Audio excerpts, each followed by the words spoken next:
Coach, for the start that you guys had to force double overtime, just what does it say about this team's resiliency and competitiveness? Well, yeah, I thought, we started out the game, we were just a step slow.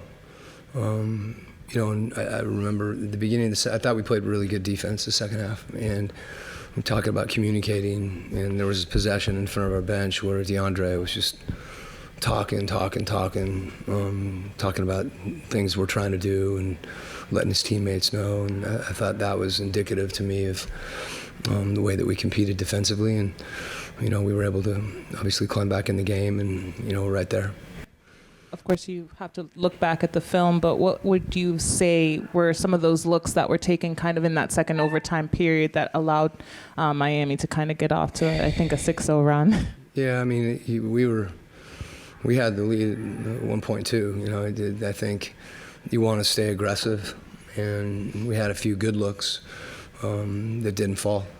So, as I said, I don't really begrudge that, as long as guys are confident and they're playing for each other. And, I thought we did a few things that were pretty good to get to spots. It's always hard to get wide open looks late in the game.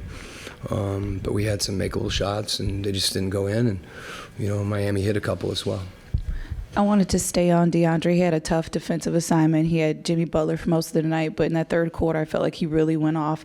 What did you see defensively that kind of helped him spur his offense?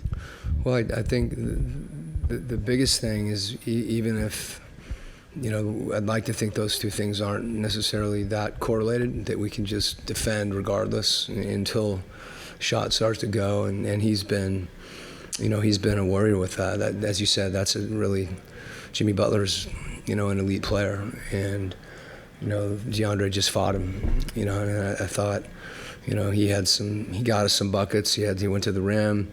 He went to the post. He had a couple looks from three that he made, and a couple others that you felt like were going in. They were just clean shots. So, but the biggest thing, as you said, is just the way that he competed, and that goes a long way.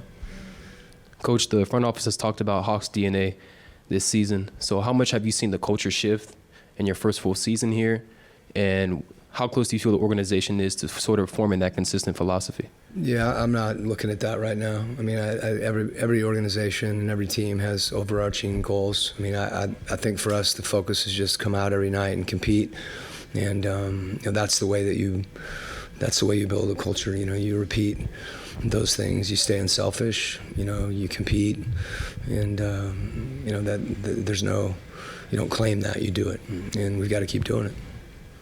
Can you tell us anything about Jalen's ankle? And in his absence, it looked like Veet filled in. What did you see from Veet filling in late in the game? Yeah, I mean, when Jalen was out, Veet was that same lineup. He was starting and finishing, and then when Hunt was out, the same thing. So that's not an unfamiliar ground for Veet. And same thing, I think, for Veet. We just want him to compete and be instinctive offensively. And I couldn't tell you any more about Jalen's condition. I'm sure they'll give you more information when they have it.